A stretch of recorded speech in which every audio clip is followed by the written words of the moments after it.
Hi there, my name's Dion. Welcome to my page, Yoga. I hope this video finds you well. Um, so this is time of our coronavirus epidemic here, so I thought it would be useful to put some breathing exercises on this page just to help people through, particularly anyone suffering with a little bit of stress and anxiety at the moment.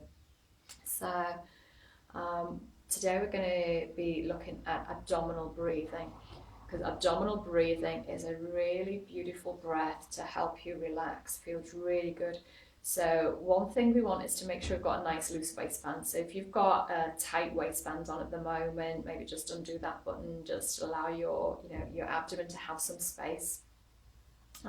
So this breath has got all the benefits of the natural breathing, which I've just done in an earlier video. So it's calming, it helps the nervous system, it's good for migraines and tension. But also what abdominal breathing does is it massages the liver, the stomach, the intestines, because we're using the diaphragm a lot. This breath is also can be called diaphragmatic breathing. So our diaphragm is this big muscle that sits concave and it separates the chest cavity from the abdominal cavity. And when we practice our abdominal breathing, we really start to use this diaphragm muscle.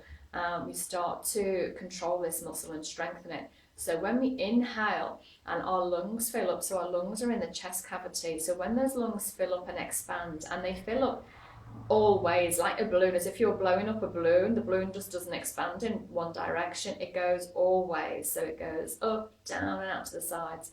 So when our lungs fill up, and our diaphragmatic breathing or abdominal breathing needs this space, so the lungs drop down as well, and the diaphragm we push down to give the lungs more space. And as the diaphragm pushes down, it massages, it presses on the liver and the stomach and the intestines, so it's actually quite a good massage for the digestive system.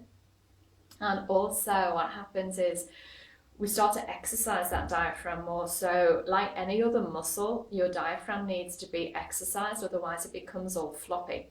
And when we don't breathe properly, particularly when we don't exhale properly, and we hold that stagnant breath in, it can sit heavy down in the lower part of the lungs. And if your diaphragm is all kind of like a floppy muscle, your diaphragm will just flop down and it will press onto some internal organs, and it can press on the bladder. So it has been noted in some scientific studies that people who have, shall we say, a little bit of unwanted bladder leakage, after practicing a regular practice of diaphragmatic breathing, it has really helped improve the symptoms of that. So if you think like if your bladder is like a sponge with water and there's pressure on it, then there's going to be a little bit of fluid leakage there. So obviously we want to keep the pressure off that. And so this is another breath to help with that. But most importantly, it does really help with tension, it helps relaxation, it improves the cardiac system, and it really improves getting more oxygen into the blood and really improves our circulation. So again, with this breath, you can do it lying down on the floor or laying down on your bed. You can do it sat up in a high-backed, straight-back chair, like a dining room chair, both feet firmly on the floor. Or you can sit in a comfortable cross-legged meditative position, or sit with your legs out straight and back up against a wall. The most important thing is that the spine is lengthened, so we don't want to be humping down into the spine here, collapsing into the spine. We want the spine nice and long, so we want this energy to be able to move up and down the spine. So also it's about flow of energy as well. So our energy is called prana energy. So we want to create lots of space for our prana to flow, but also we want to be able to create lots of space in the abdomen. And if we're all crunched up, you're not going to be able to create this space here. So we're nice and open. Shoulders are back and down. Now, if you're familiar with mudras, these are hand gestures. This mudra will be recognizable to most of you, the thumb and index finger touching. So if you're familiar with mudras, you can take any kind of meditative mudra here. If you're not familiar with mudras, it really doesn't matter. Just let your hands rest comfortably. Now, I always like to turn my palms up with my breathing practice, because physically, your palms up, just roll back your shoulders. So just experiment that. Turn the palms down, turn the palms up. And just notice this little shoulder roll as you do that. So with the palms up, it helps roll the shoulders back, helps those shoulder blades slide down the spine towards the hips, and just creates more opening here across the chest. So we're going to close the eyes.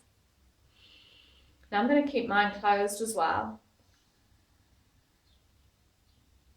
So hopefully you're nice and comfortable and your spine is long, whether you're laying down, sitting down on a chair or sat on the floor. Just taking a few breaths in and out through the nose. Just noticing how that feels.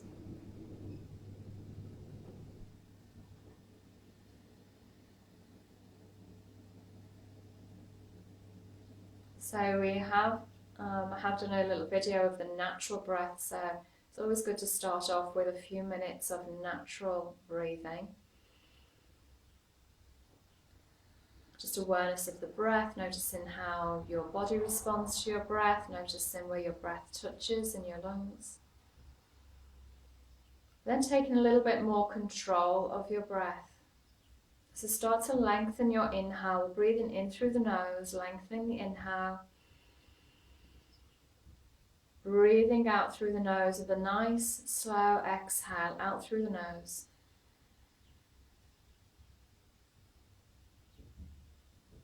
In through the nose, long deep inhale. Out through the nose, nice long exhale.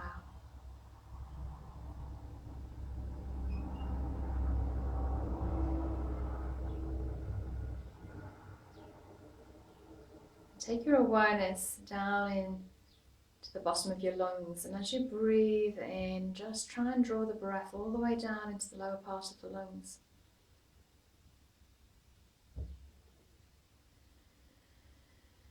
So you might feel lots of movement happening in the body right now. The belly expanding on the inhale, the rib cage opens, the chest lifts and expands. As you exhale, the chest falls, the ribs close, belly flattens. Lots of movement happening with the body with this nice, long, deep breath. And take your awareness all the way down to your belly. Here's all the space down below the diaphragm. So all the space below the rib cage. And imagine that you have a balloon just there in the belly. And as you breathe in, draw your breath all the way down. And imagine you're filling up the balloon in the belly and feel the belly expand and inflate. And as you exhale, and the breath leaves and the balloon empties, and drawing your belly back towards the spine. So it's actually an active movement.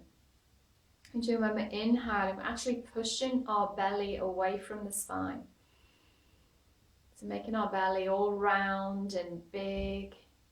And as we exhale, you're drawing your belly back in towards your spine. So you're inhaling, belly expanding and inflating. You're exhaling, drawing your belly back in towards your spine. So it's an active movement.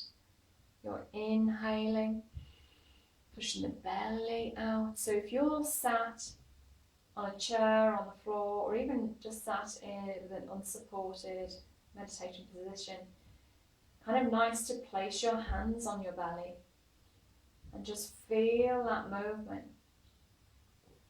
So pushing your belly out towards your hands.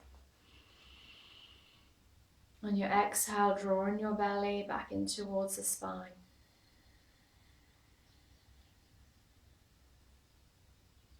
Inhaling, pushing the belly out towards the hands. Exhaling, drawing the belly back in towards the spine. So when you're breathing in, you're filling your body with air, with breath. You're filling your lungs. You're filling your belly. It's all expanding. And when you exhale, you draw everything in. So trying to squeeze out the breath, exhaling completely. Inhaling. feeling the expansion. Exhaling, contracting. So hopefully you've got a good movement now in the body. The movement's connecting with the breath. But now you still might be having lots of movement around the rib cage and chest. So just to bring this breath into the real abdominal breathing or diaphragmatic breathing, I want you to try and keep as much control as possible of the movement in your chest cavity and your rib cage. So trying to hold in the rib cage and shoulders and collarbones still. Breathing all the way down to the belly. So now the only movement we have is in the belly. So here I like to place one hand on the front of my rib cage and the other hand down into my belly. That top hand on the rib cage staying as still as possible. But that bottom hand, as the belly expands and inflates, really moves out. And as you exhale, comes back in. So there should be lots of movement down in the belly, that lower hand moving out and in. But that top hand on the rib cage or on the chest stays nice and still. And this is where we get the full benefits of our abdominal breathing and strengthening through that diaphragm muscle. Let's take a few more breaths here.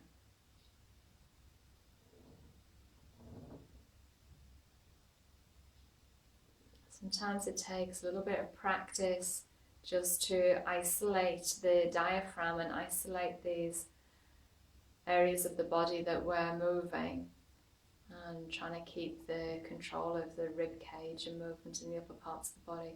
So please don't be frustrated if this isn't happening for you right now. If this is your first time trying this breath, sometimes it can take a little while. So the last thing you want to do is get frustrated. So if it's feeling too awkward, just let everything relax and just really expand and open with the breath. Drawing your belly in towards the spine on the exhale. Inhaling, expanding and opening. Again, you can stay with this breath for as long as you wish. Really nice breath to be in. I'm going to leave you there today with your diaphragmatic breathing, your abdominal breathing. Be really nice to know if you like this post or share it with somebody that you think might benefit, or pop a comment in below to let me know how you got on, if you found anything challenging, or if you got the benefits of that nice relaxation with this breath. Thank you so much for checking in. Please stay safe and stay healthy. Namaste.